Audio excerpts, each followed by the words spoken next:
jananda chakshurumanitam jena tasmai shri gurave namaha.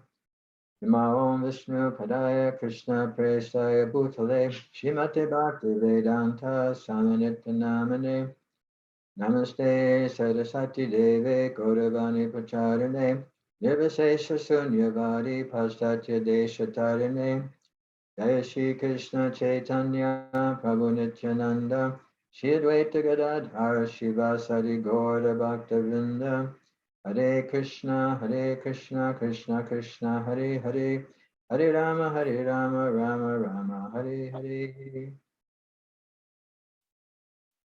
So we're getting into the answers here. So this is text 4.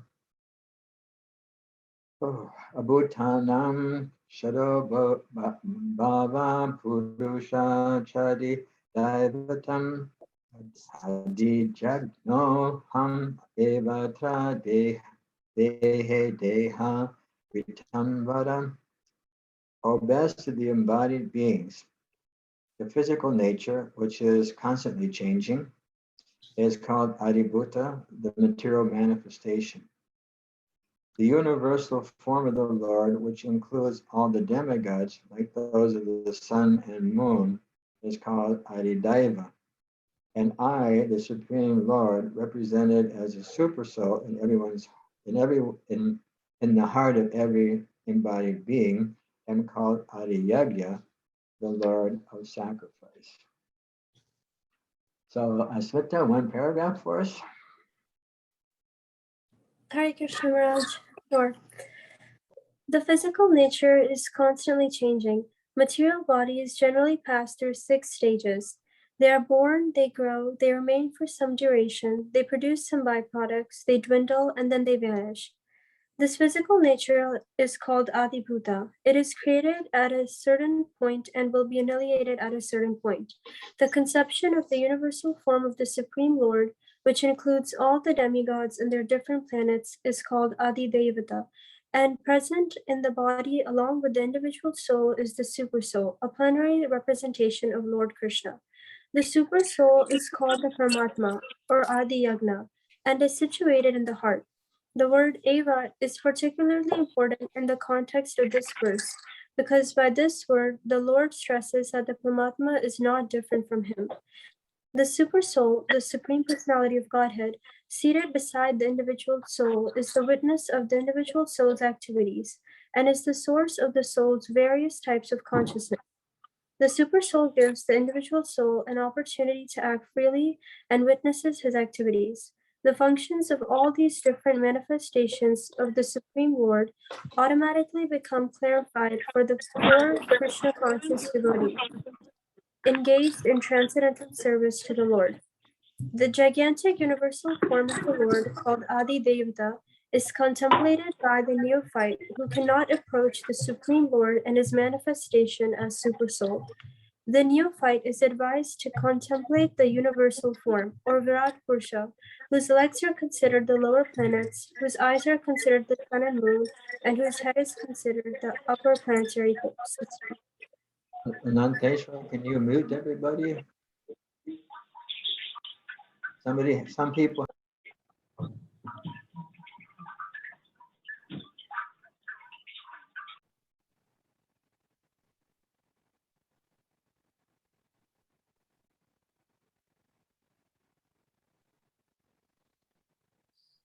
There we go.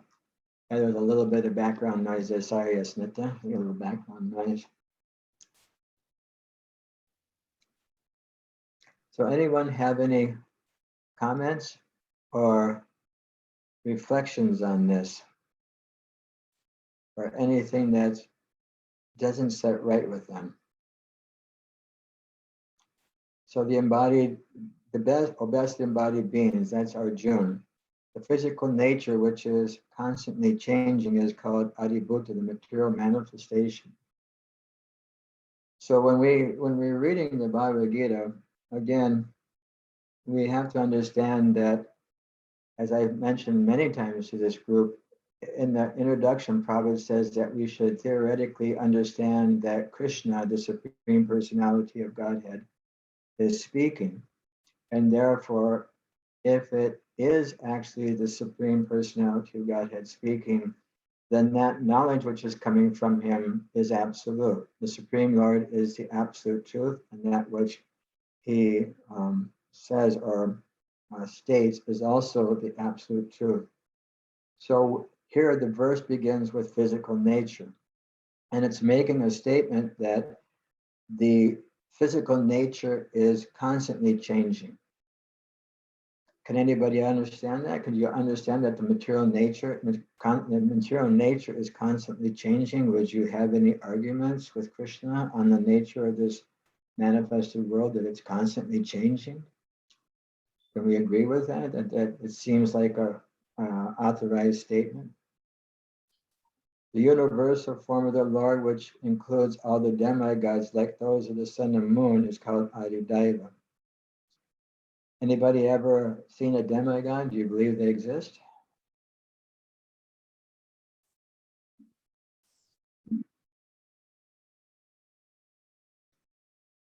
I've never seen a demigod. I've never seen a demigod.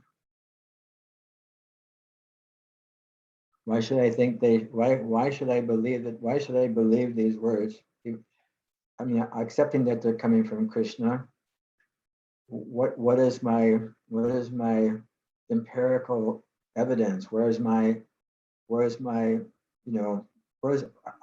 common word proof that this is actually true, that they're demigods? Do we have any evidence of it? The scriptures talks about them. What's that? In many places, Krishna also talks about the demigods in Bhagavad Gita.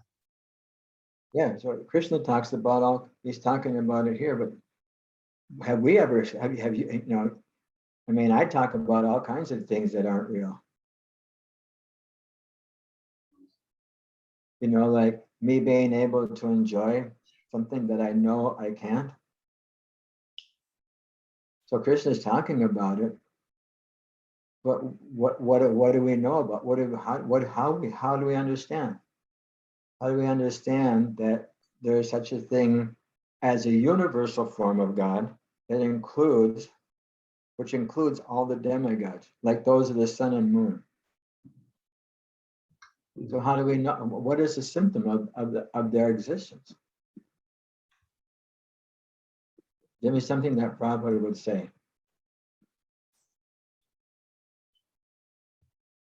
I'll give you a hint.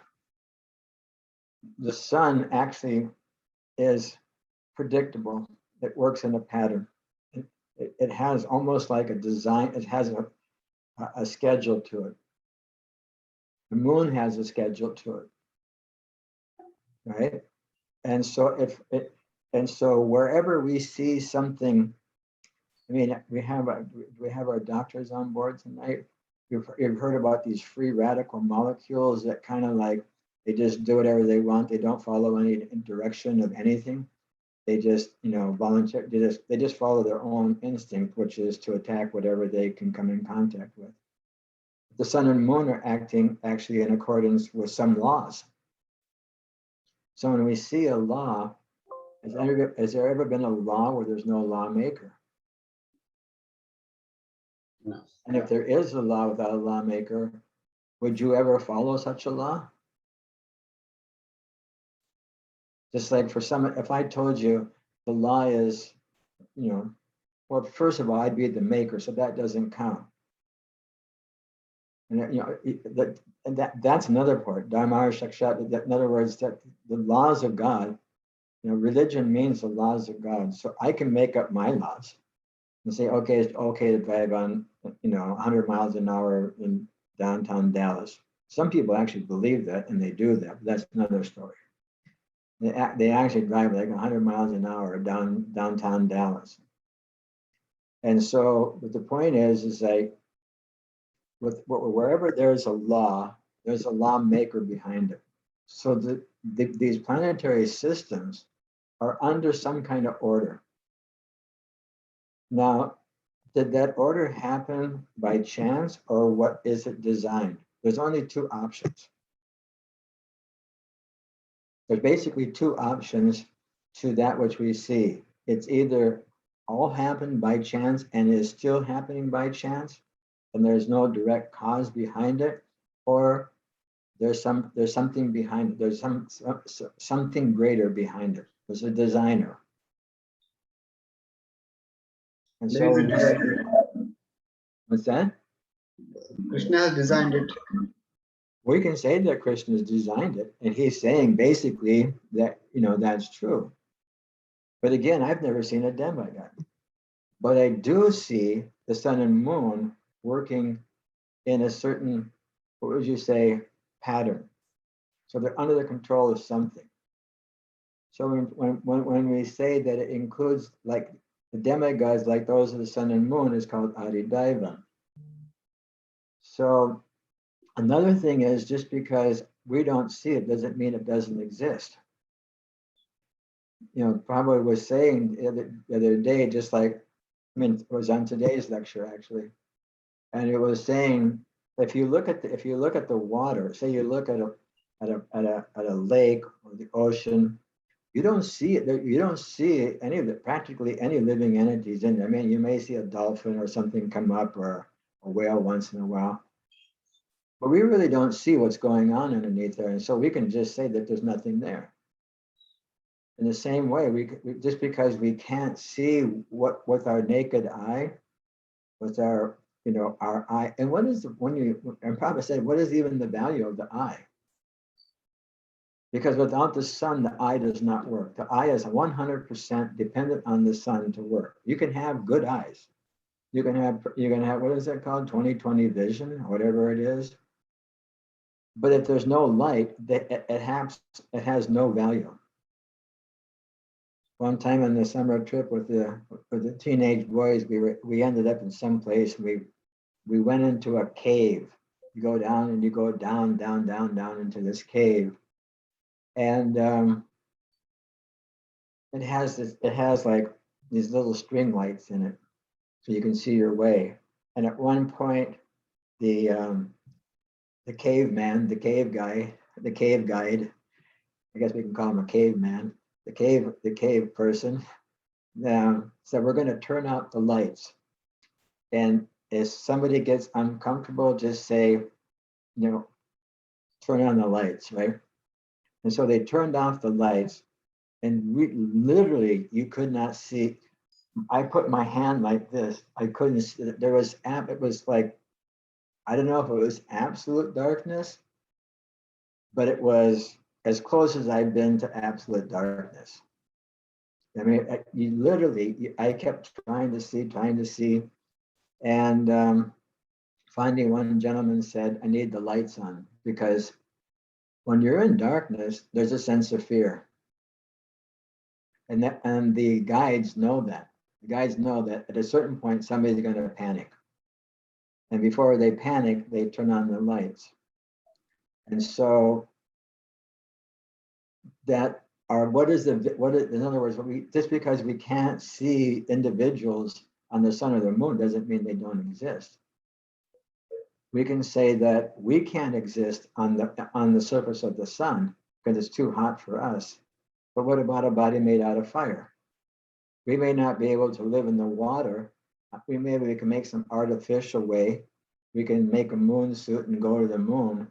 It doesn't mean we entered the moon. We're just allowed to go wherever we were allowed to go there. And Prabhupada said, as if we went. Sometimes he said we did, sometimes he said we didn't. We're not going to get into a discussion on whether or not we went to the moon tonight. But the point is that we have some type of understanding that, okay, in where I'm living here in Dallas, Texas, there's a utility company that provides that provides water. So there's a person behind providing the water. There's an entity behind that. Now, if we're going to just use logic, why would there logically be something like light without a light department or light engineer behind it? The light engineer is the sun god. And Krishna is describing that. So there's light and there's Rajabhumi. It was quite frightening for me. I could not breathe. I just went into the natural bridge cabin. Okay, Rajabhumi's got first-hand experience of being in a tunnel. And so in other words, just like there's a logical reason to believe what Krishna is saying. There's a reason to believe it because we have this information. And just because, it's funny because the scientists will say that if we can empirically observe it, then we don't know if it exists or not. But with all our empirical understanding, it doesn't have that, much value. Because again, our senses are imperfect, we make mistakes, we're an illusion. People have a tendency to cheat. Prabhupada made that cheating propensity that even though we have imperfect senses and we're in illusion and we make mistakes, still we say this is like this is like this is like that. And those things are always changing. What we observe changes. That was the first one. Physical nature is always changing. And so that's always changing. So we have a logical connection here to the design of this place being made by the Supreme Personality of Godhead. And the person that we're supposed to theoretically accept to be the Supreme Personality of Godhead is telling us about something that's beyond our ability to experience. And therefore, just like Prabhupada says in the Ishopanishad, we accept these things to be axiomatic truths, those things which are self-evident. And so if Krishna says that, like, includes the demigods, like those of the sun and moon, we have that type of logical experience. It just because there's an electrical department here with a person behind it. So if there's an electrical department or a lighting department on the universal scale, why should we assume that there's nobody behind it? Logically, it doesn't make sense. Now, religiously, spiritually, whatever word you want to use, we can get into why Krishna is the Supreme Personality of Godhead. Because if you listen to Badri Narayan Maharaj's GBC SPT Kartik lecture for, which one did he do? The killing of, which one did he do? Bhamasura? Can't remember which one he did. I just listened to it yesterday. That just shows you how much mental strength we have. I just listened to it yesterday and I can't remember. But in the beginning of it, he just gave a whole analogy why it makes logical sense that Krishna is the Supreme Personality of Godhead. And that would take me an hour to go through that, but I've done that before with His Grace Virgin Prabhu. Why Krishna? Why do we accept? Here's even Lord Brahma, that Brahma Vimoha Lila Krishna, Lord Brahma becoming bewildered, seeing Krishna in Vrindavan with the cowherd boys taking lunch, and Krishna and the boys were taking, at that point, I think they're still taking care of the calves. They're still taking care of calves because they weren't old enough for the cows yet. And some of the calves had wandered up, and the boys said, "Oh, some of the Krishna, no, I'll get it. I'll take care." And Brahma cannot understand how that little cowherd boy in Vrindavan is actually the Supreme Personality of Godhead, the controller of all controllers, the Ishwar. He owns everything. He controls everything, and he's a little boy playing in the forest of Braj, taking care of calves. I can't understand. Lord Brahma has 4 heads. I have 1. I have a forehead, but I don't have 4 heads. A little pun on for my teachers in their group so they can play it on their kids. Of course, I guess you don't talk too much about Lord Brahma in public schools, except for Brajabhumi once in a while gets to give them pictures of Krishna the color. And so the idea is that Lord Brahma became bewildered himself. He's the first living entity. He's like the top top-level engineer. And he challenged that this can't be true. And he challenged Krishna. He went and stole all the calves. And then he stole all the cowherd boys and put them in a cave. And when he looked, they were still there.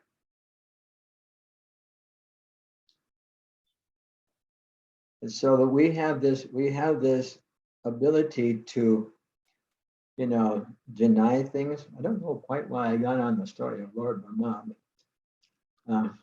Oh yeah, and His Holiness Bhadrinarayan Prabhu was just saying how logical it is for Krishna to be the Supreme Personality of Godhead. Because if there is a God, what is he doing? Probably one time I heard a lecture, and Prabhupada was on a walk, and he saw a statue off to the side, and he said, "What is that?"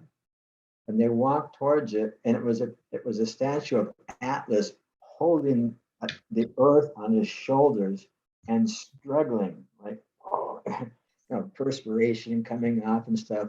And Prabhupada said, that with that Krishna, creates so many universes. He holds up so many. He's just sitting he's out with the cowherd boys playing, and he's having a good time. It's not a struggle for the Supreme Lord. That's not the nature of the Supreme Lord. The nature of the Supreme Lord, although he's Purana, he's the oldest living entity. He's not an Nirvana. He's eternally youthful. I mean, if you want to have a God, you want him to just be an old grumpy man. Like yesterday, I was really grumpy. Sunday, I was really grumpy. Saturday, I was grumpy. I had like 3 grumpy days in a row. And you don't want some grumpy old man just sitting around. No, you want some fun person. You want somebody that's really cool to be around. If he's going to be in charge of everything, he may as well be a cool person. And when you think about Krishna, I mean, it just makes logical sense that Krishna, if there's going to be a God, is he struggling? Is somebody, of course, the demons attack in Vrindavan, and in Goloka, there's a sense that something may happen, but in Gokul, it does happen. And the idea that when we really come down to it, Krishna makes logical sense. It's like, what kind of God do we really want? I mean, or it's not even what kind of God we want. What kind of personality is God? In other words, I have personality, God must have personality. We've discussed this so many times. Whatever is, sunshine has heat and light, so the sun has to have heat and light. Whatever I have, God must have. I may be a subcategory of the total, equation, but the total, I can't be anything outside of that total. And so that Krishna is describing things that are beyond our understanding. We just take them to be true, but we have to present some type of, Bhagavad requested us. He said, you read the books and you discuss them from different angles of vision. Someone may have an angle of vision like this, someone may have an angle of vision like that. And it's not that we check the different angles of vision to fight amongst ourselves and saying, my way is the only way. No, we just say, this is one way to understand, this is another way to understand. And we try to get a comprehensive understanding of that which we're studying, that which we're trying to understand. So that's what I'm trying to pull out here. I'm trying to pull out any reservations that you have. Not that I'm some kind of Uttama Adhikari or Majjhima or some kind of advanced devotee or not, but just discuss together to find a common understanding how these things are actually possible that Krishna is talking about. That Krishna is represented as a Supersoul in the heart of every living being is called the adhiyajña. So Krishna witnesses every single one of our activities. As described in the purport there, he is the witness of the individual soul's activities and the source of the soul's various types of consciousness. In other words, how do we actually understand things? Can we actually understand that there's a witness?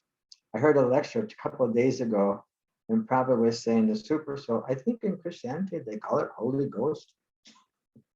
I heard that maybe 30 years ago or something like that, and I heard the lecture again.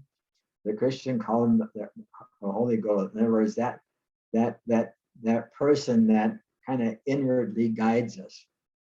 There's an inward guide. It's called Chaita Guru, that grew within the heart. You know, I can remember being a kid doing some pretty crazy things, and my heart telling me, dude, man, you're definitely gonna get in trouble for this if you get caught. And then I would tell my friends, if we get caught, he said, nah, we're never gonna get caught. You know, so. And so, but Krishna is not like that. Krishna, he catches us every time. So let's go through this with the understanding that, do we actually accept everything that's being said here? Does it make logical sense? Does it interfere with my moral compass?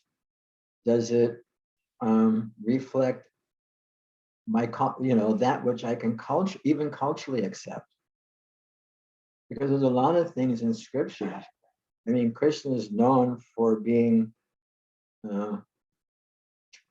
tricky. You know what I mean? He'll say one thing and it'll mean something else. You can even do that when you go through, when the asuras are, saying bad things to Krishna, how the acharyas retranslate those words into praise of Krishna. And so there's so many different angles of vision that we can go. So we go through this thing, the Supersoul. Can anyone give us some kind of information or give us some kind of feedback on what you think about the fact that there's a Supersoul within our heart, other than just hearing it from the scripture? Is there something is there some doubt that we may have? How would it happen? How does Krishna do it? Why would Krishna do it? And if through scripture, and it's not that we can't be, say, quote unquote, convinced or understand, at least theoretically, through the words of scripture, that's perfectly fine. But if there's any sign of doubt, see, doubt is a sign of intelligence according to scripture. Doubt is a sign of intelligence. In questioning, tadvedi padipasena padipasena seva upadekshanti te jnana, that posing questions is very important because it removes doubts. If there's any question, it has to be asked. Because without that questioning, and any one of us can come up with the answer. It's not that there's one person here that has all the answers, but we can dive into the scriptures to find conclusive understanding to anything that we have. So any doubt or any misunderstanding or a question that may arise. I know, like, some religious organizations, you're not even allowed to ask questions. I mean, I had people come to the Sunday feast, and after I give the lecture, I say, any questions? And people come up to me at the end and say, you guys actually let people ask questions and after the sermon? I mean, do you actually, let people question what you said? It's not just like, God coming with what was the name of that guy that came up with the 10 Commandments? Moses, or one of those? He had the 10 Commandments. These are etched in stone, and nobody can deny it. And so this is the benefit of Krishna consciousness that we're meant to explore.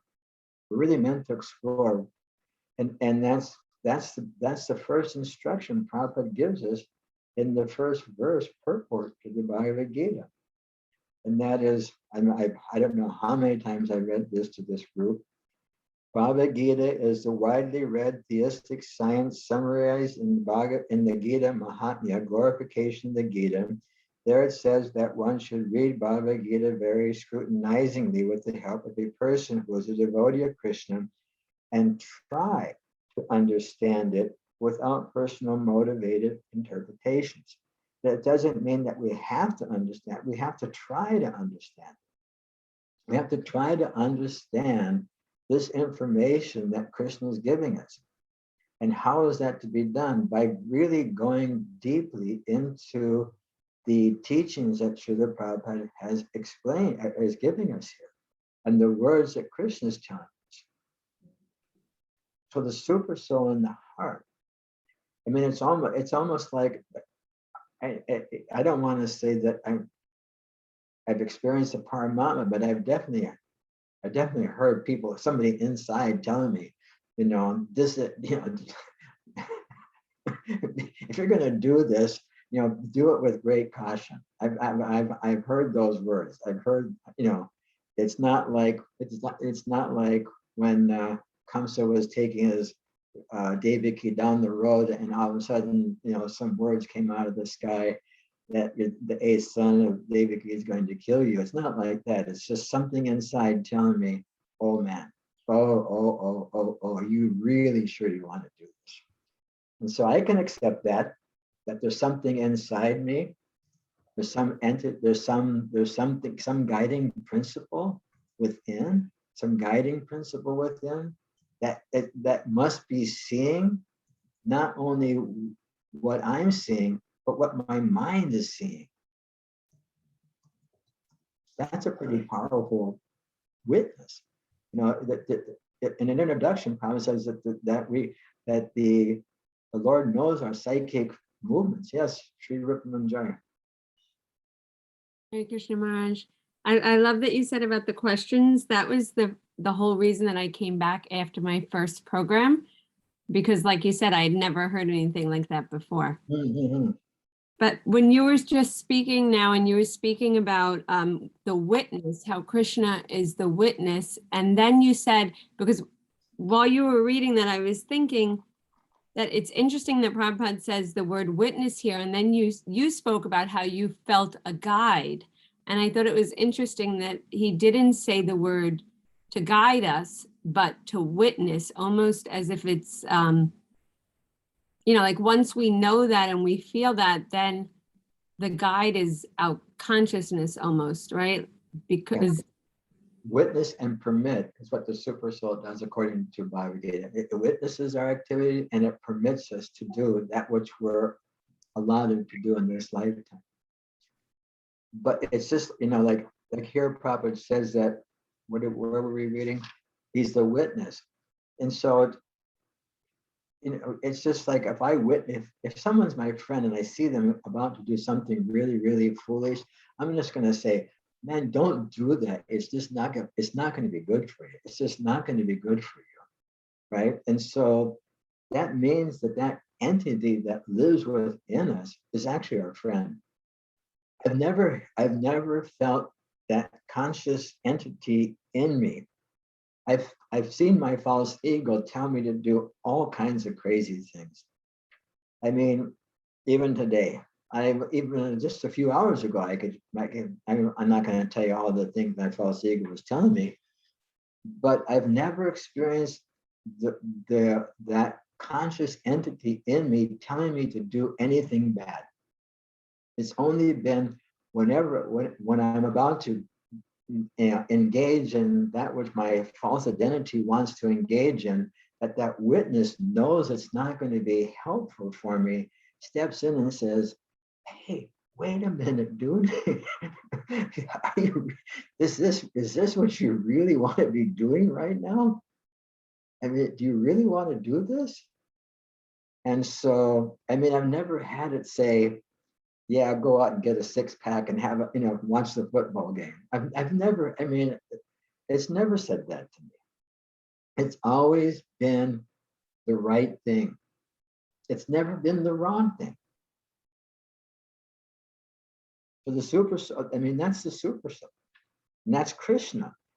He said, I, the Supreme Lord, represented as a Supersoul.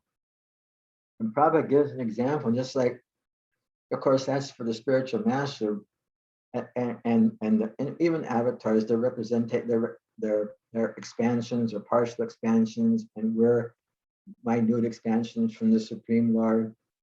And so, just like if a representative of a company comes, this was an example Prabhupada gave on a lecture today, I think, actually. If a representative of a company, say that the owner of the company can't come, but he sends a representative, anything that representative says, what would you say, is guaranteed by the company. In other words, the company, that organization that person represents will back this up. And so that's the same way that the teacher is meant to represent, the teachings of the scriptures. And Prabhupada said it's not very difficult.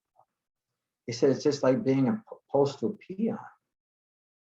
In India, they call it peon. In other words, a postal person, that just takes a letter and drops it off. He doesn't open up the letter and, if there's a check, just sign it and put it in his own bank account. Or if he doesn't like the way the letter was written, rewrites it or edits it grammatically or something. He just takes a letter and puts it inside the postal box. In the same way, the teacher, the spiritual master, just takes the same information and transfers it into the person's box. Now, Prabhupada did tell us, one thing he did mention is that we take that which we learn from him and we put it in our own words so that we can understand it. If I put something like this, like, just reading about the sun and moon, yeah, they're demigods. Okay, how do I understand that? There has to be a reason for me to understand that. Otherwise, I'm just a blind follower. And then I do believe it's in the 4th chapter, but Prabhupada, he actually, like that famous verse, one should approach a spiritual master. He said he rejects blind following. I know blind following is absurd. We don't want blind followers. We want people to understand really what we're doing, what we're meant to do, where we're at. I've sent this out to some friends the other day. I know where I'm at, and I know where I've been, and I know by Krishna and Prabhupada's mercy, I know what I'm supposed to be doing right now, and with a little gratitude, with a little mercy, maybe, and with gratitude, I can achieve those goals. And so, yeah, has anybody ever experienced the inner voice, unless you're like, touched, like voices, and Devika, and she's not here tonight. Devika likes the Indian version, brain cracked, brain cracked. And so unless we're like, something's wrong with the wiring. I've never, has anybody ever experienced that conscious voice inside ever tell them something wrong? And has it always been a friendly reminder? And maybe said in a stern way, maybe said in a soft way, but the information is coming. For me, that just proves that there's God. When I read here that God Himself is represented in my heart, not only my heart but everyone's heart, as a super soul or a greater soul than my soul, which would distinguish me as a spirit soul from that God soul. That would make that soul Paramatma, me Atma. Param meaning supreme. And so that relationship, when you examine it, means that anytime we want, Krishna is right there and we can just turn towards Him. A lot of times in my WhatsApp messages lately, we've been talking about just turning ourselves towards Krishna. When we're trying to chant the holy name, try to chant the holy name. With the service attitude, practically speaking, I don't even understand what a service attitude means, except as being a servant of somebody I've helped. to help another living entity. To be the servant of God, to serve God with the men, it's like really a stretch. And by doing that, we get the greatest benefit. Because it's that service attitude. There's that very book, Bhakti Mamami Jananti, we quoted that the other day, that Krishna reveals himself to those who serve with devotion. How it says the closest thing is that of a mother to a child. That type of selfless devotion is what we're looking for. So now we got through the verse. Now let's take a look here. The physical nature is constantly changing. We've already accepted that. We see it's always changing. Someday I'll reveal some pictures of myself when I was small. Okay, and it doesn't look like me. I can tell you that. It had nothing to do with it. I can show you some pictures of my father my age, and you can't tell the difference between us. We look like twin brothers. So now let's take a look here. Material bodies generally, doesn't say always, says generally pass through 6 stages. They're born, they grow, they remain for some time, they produce some byproducts, they dwindle and then vanish. This physical nature is called adhibhūta. It is created at a certain point and will be annihilated at a certain point. I mean, this we can empirically see.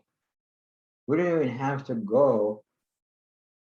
We don't even have to move it into like a subtle level of trying to understand, connecting this to something else that will connect us back to this. In other words, like the design of the sun and moon rising and having an exact pattern of activities which suggests, practically more than suggest, that there's a designer behind it. We don't see mechanisms working like this without a designer behind them.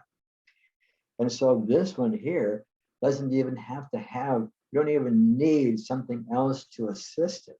This is something that we can see daily. We can, there's some insects that go through this whole thing within a 12-hour period. Some maybe even less. I don't even know. Maybe those ones that are microscopic, I don't know how long they last.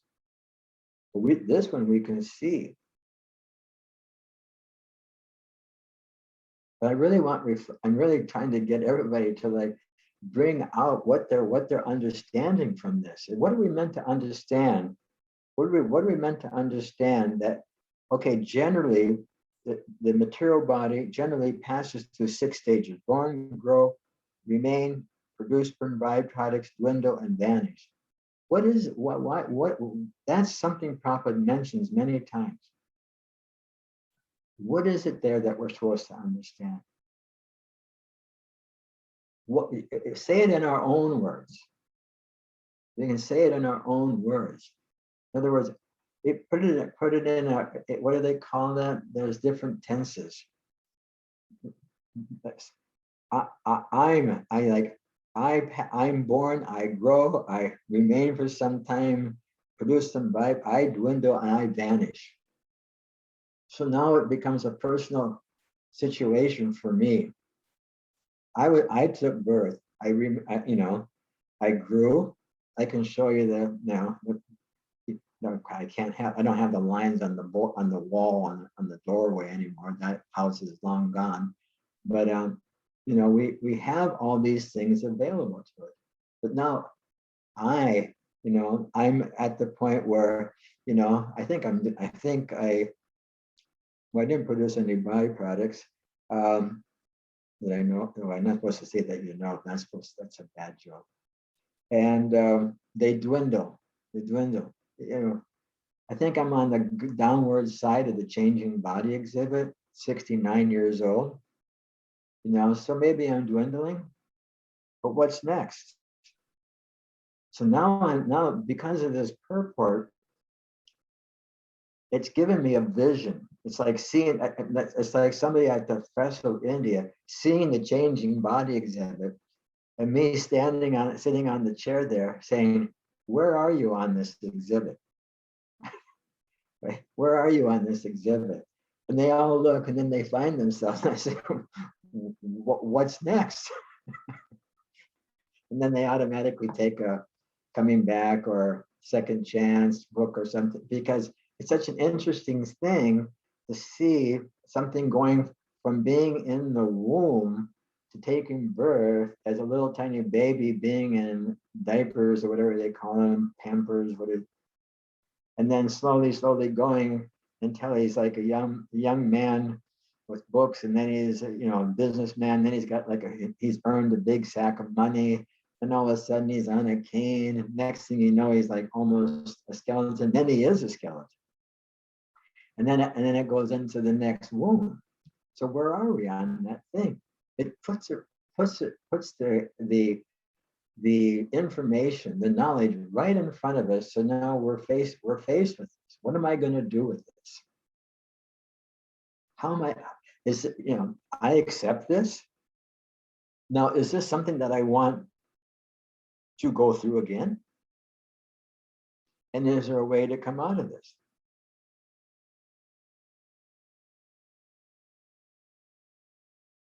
So this is how we can go through it, step by step by step. Physical nature, again, called adhibhūta. It is created at a certain point and will be annihilated at a certain point. The conception of the universal form of the Supreme Lord includes all the demigods and their different planets. Is called adhidaiva.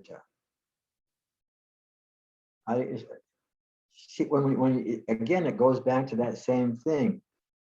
Not only the sun and moon have an organized schedule, but if you would have went on any of our walks in COVID with our group of George and Langa and Jayashree, I don't see her here today, but we often talked about Mercury being in retrograde.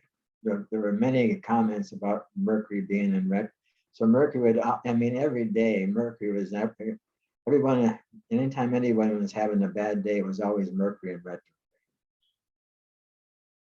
And so even Mercury, goes into reverse. I guess retrograde means he puts the planet in reverse and backs up for a little bit and then puts it in forward or something like that.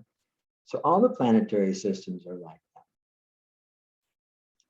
Present in the body along with the individual soul is a supersoul. This we've already gone through. The supersoul is called Paramatma, or the adhiyajña, and is situated in the heart.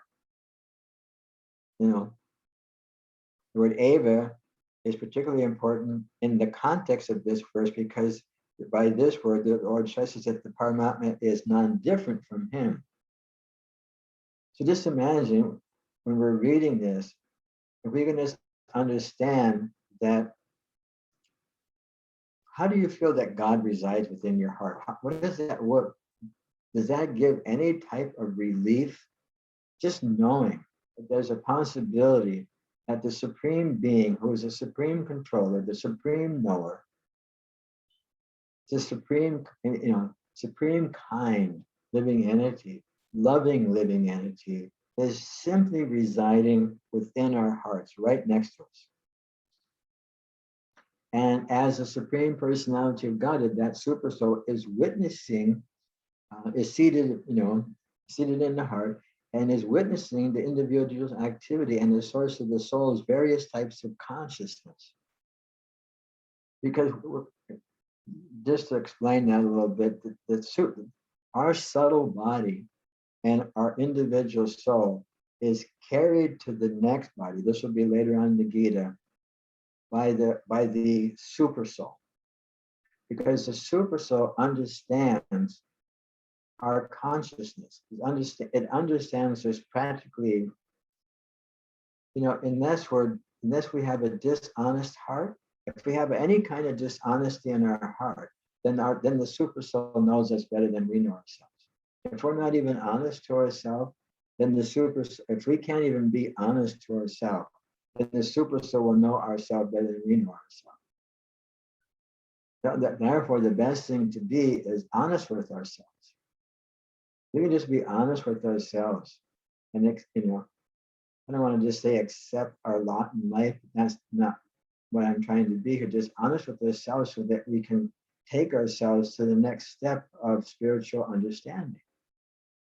Because if we think we're on the third step, but we're on at the base of the staircase, and we think we're on the fifth step, we're going to trip.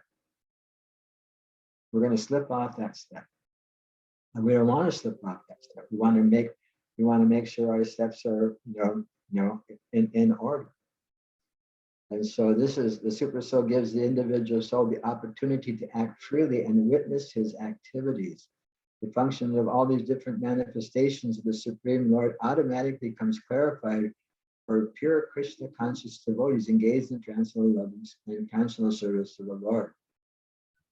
So in other words, if we follow this, what's being said here now, I mean, going back, does anybody have any disagreement that the Lord is residing within the heart, and that it may not be in our best interest to have that? In other words, it's like being a criminal and calling the police on yourself.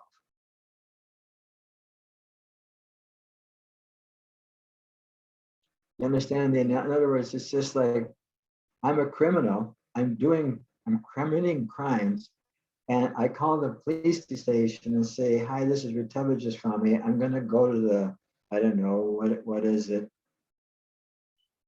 What store? I'm going to Target, and I'm going to be there in an hour, and I'm going to rob it. Please be aware." That's just like automatically that the police will be waiting for me when I get there, and they're going to know what I'm going to do, and they're going to watch what I do, and then I'm going to be held accountable. So who would do that? Who would want to get caught doing a crime? Who wants to get caught doing a crime? Criminals. So then we have the option, do I want to be a criminal or not be a criminal? And that's the choice that we have. In the human form of life, we have a choice. Do I want to be a criminal, or do I want to be an honest citizen? Do I want to be loyal? I was going to look these words up the other day. Obedient, loyal. What are the different words we use for a disciple to be to the spiritual master? Obedient, loyal. Help me with some other words that we have.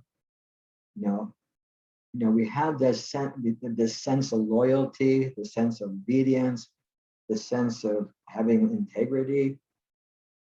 I was listening to a statement, a lecture the other day, and Prabhupada was saying that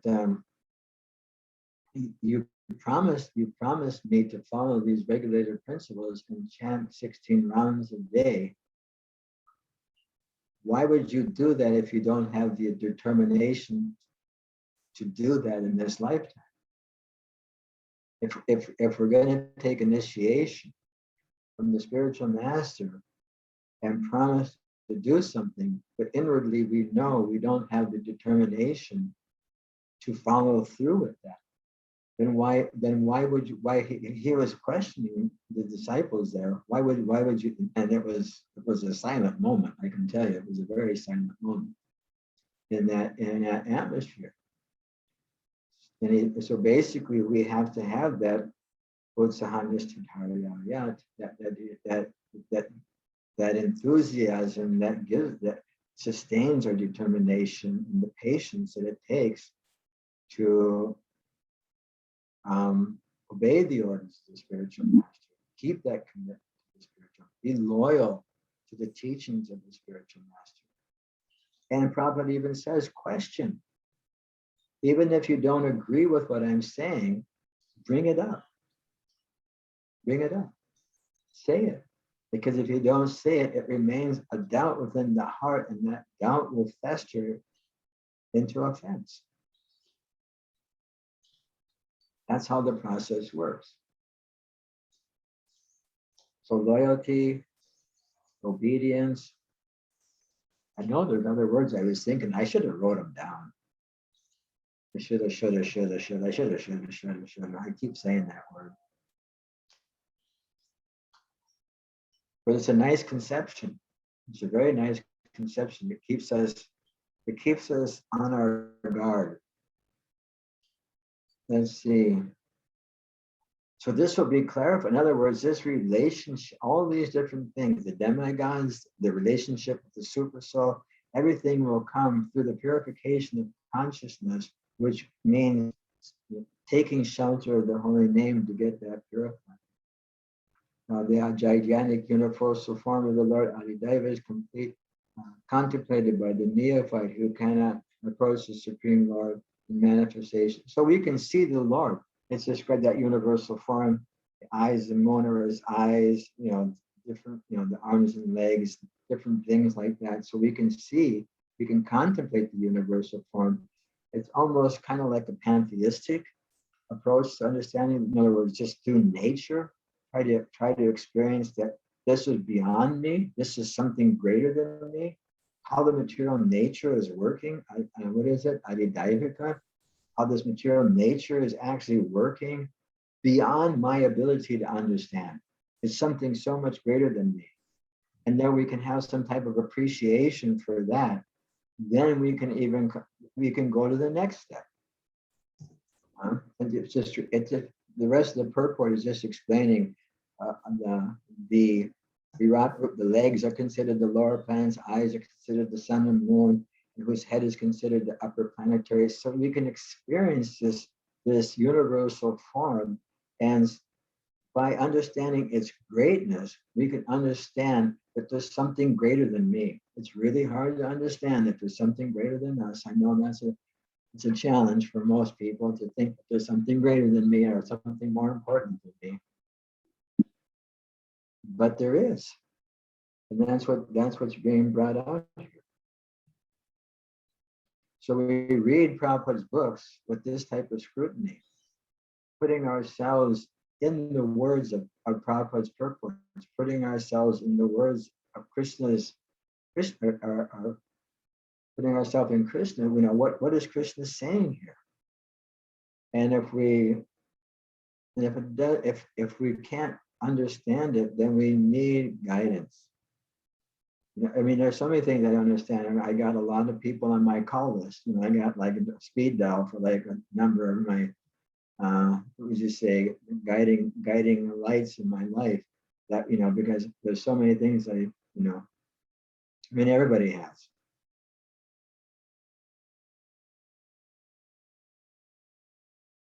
So we're at 8:31. I think I did all the reflections tonight. Let Sri Rupa get one in.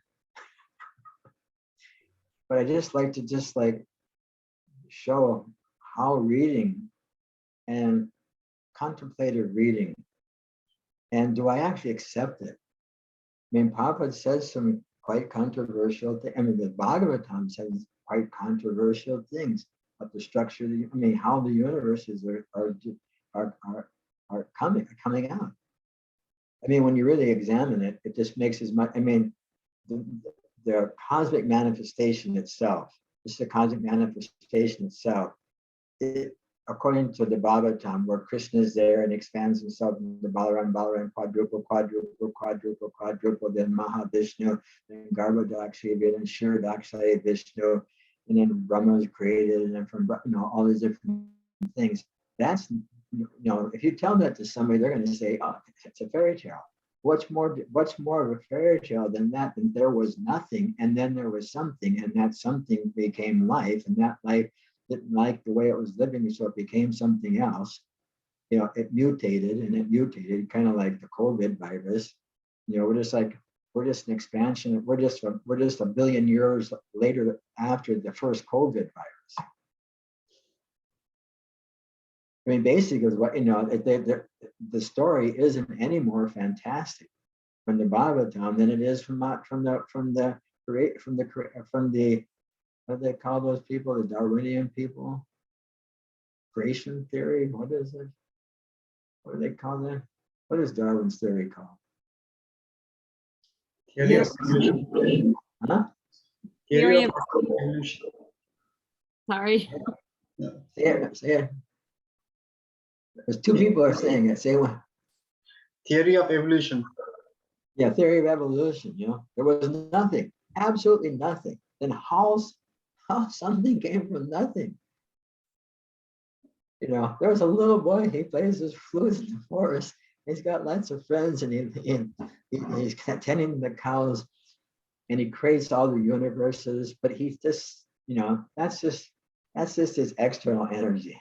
That's just. He doesn't even have to work on that. Sri Rupa Manjari, you got your hand up.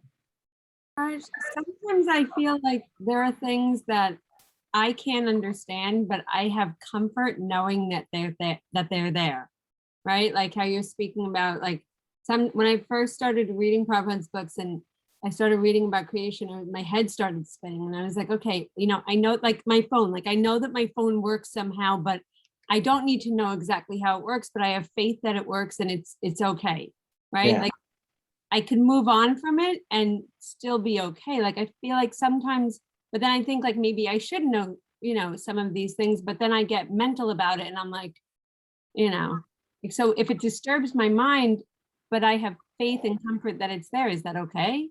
Yeah, that's okay. I actually probably actually said that to a devotee in Australia. Probably, I don't remember which verse he was speaking on, but one devotee raised his hand, probably, all this this one, that one, and this expansion, that, he said, you don't have to. He said, it's just He said, they said, if you have an interest in those things, you can dive deep.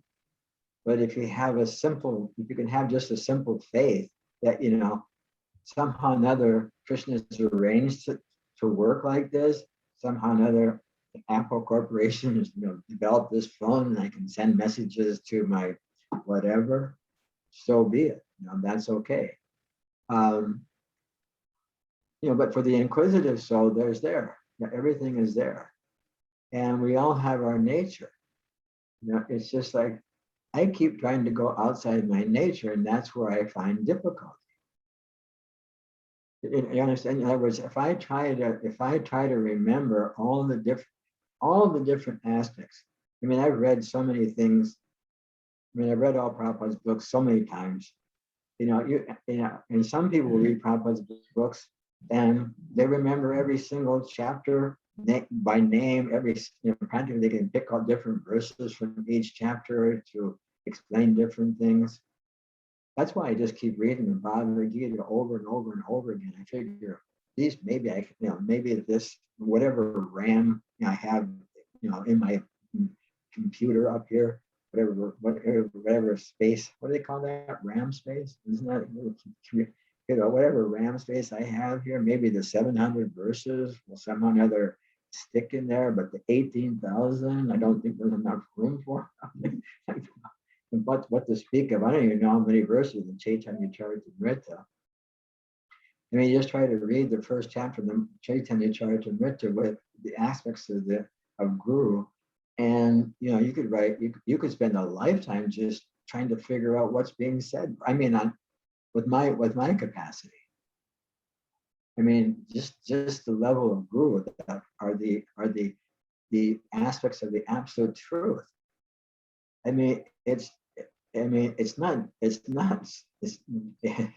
It's multidimensional. It's huge, and to just try to keep it all in there. I just glad I got what I got. And I try to improve. Daily try to improve myself in many ways. Just like through kindness, generosity, forgiveness, non-judgmental, just try to get like the basic human qualities down and then go for the spiritual human qualities, non-violent, merciful, honest. And what's the other one?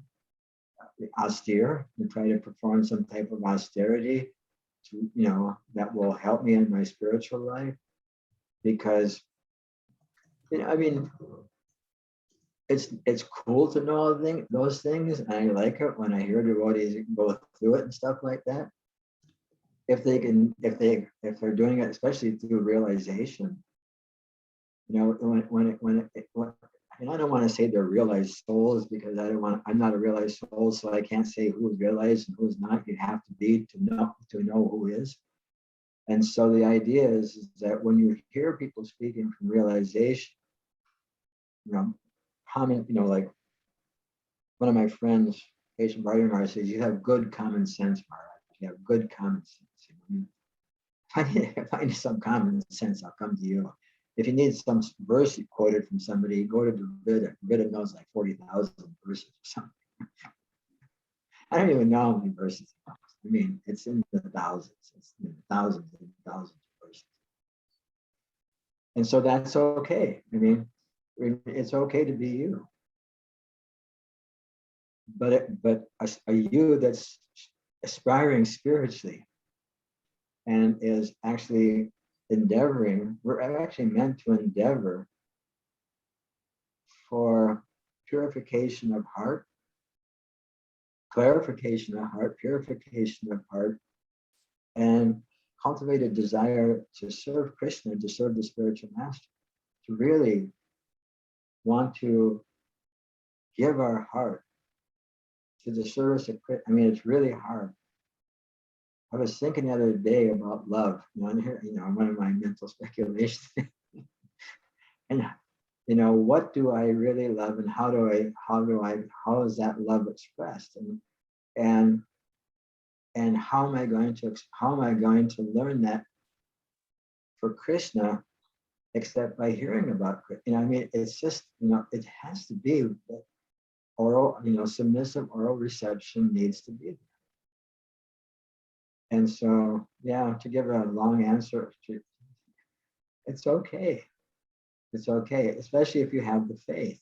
If the faith is there, adal shraddha, everything begins with faith. But to get to the point of nishta, where there's firm faith, that takes bhajana kriya, and it takes sadhu sangha. It takes sadhu sangha, bhajana kriya. It takes all the different aspects have to be there. And so if that, I won't say whether or not you're on the nishta platform, firm faith or something like that. But if you have faith like you have in your cell phone, that the cell phone, I don't need to know all the intricate, whatever those things that are in the cell. I don't even know what they're called, all the different components that are in the cell phone are there. I just have faith that it's going to work. That's faith in the cell phone. You also know that the cell phone at a certain point is going to break down, and you're going to have to replace it.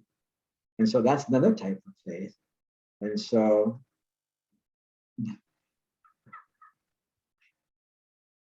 we've gone 11 minutes over today. Yes.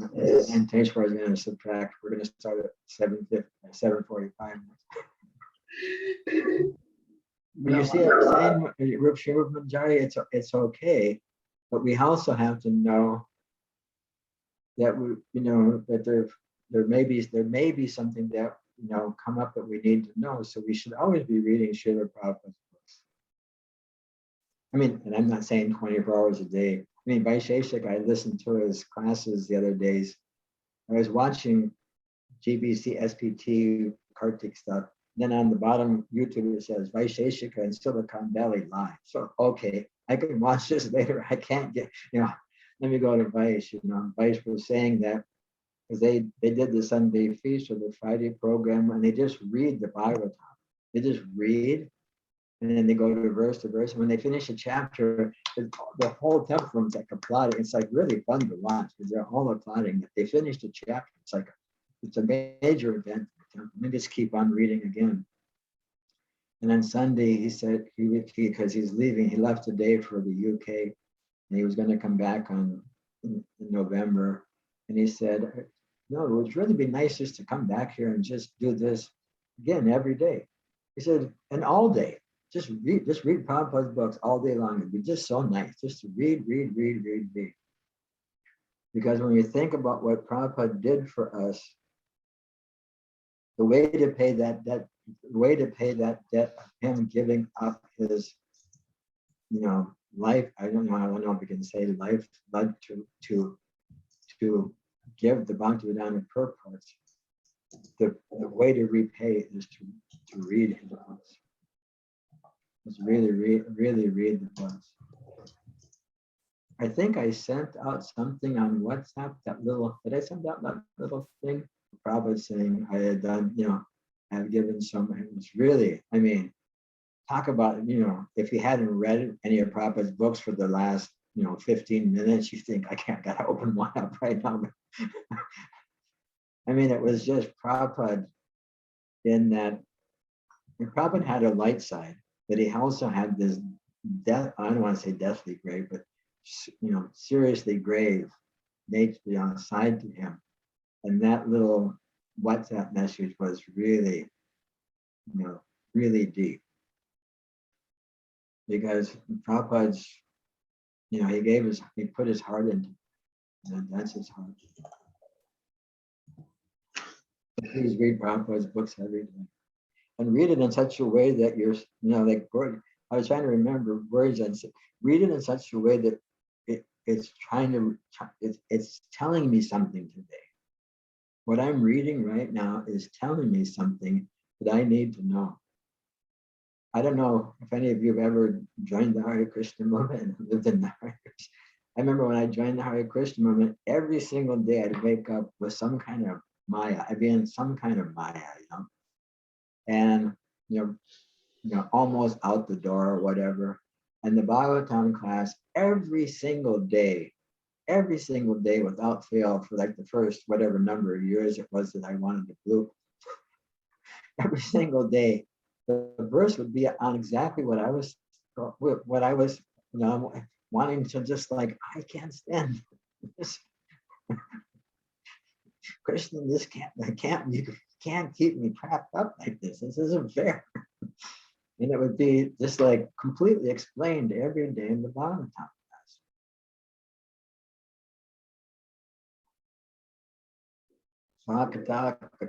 Kata Krishna. What's that verse? Famous verse? Punya Sar. He used to know all those. Yeah.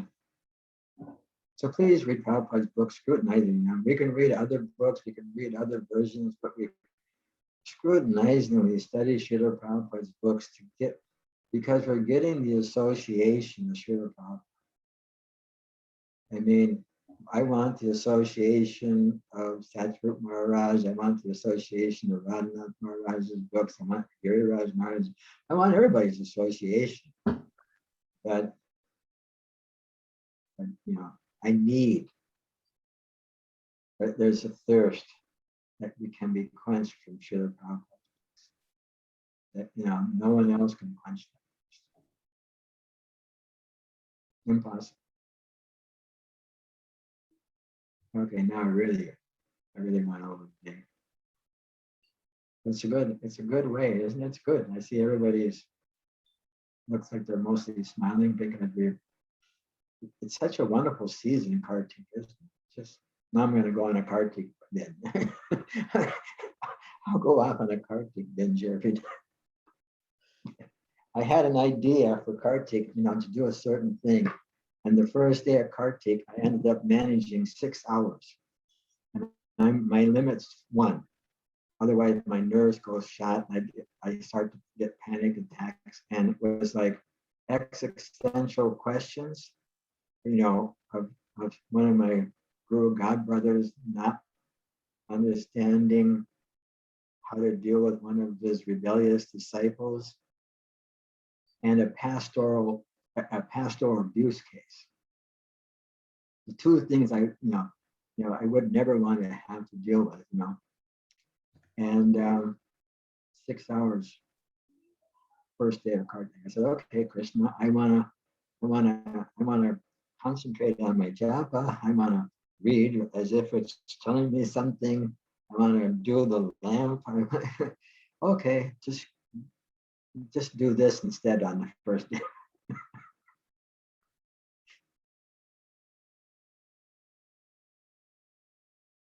Okay, so nice to see everyone. And David said he's in Dallas and he was on the way between the airport and the hotel. He's coming here to see the TKG Academy on his way to Atlanta. So he'll be with us next week. Okay, nice to see everyone. Hare Krishna. Srila Prabhupada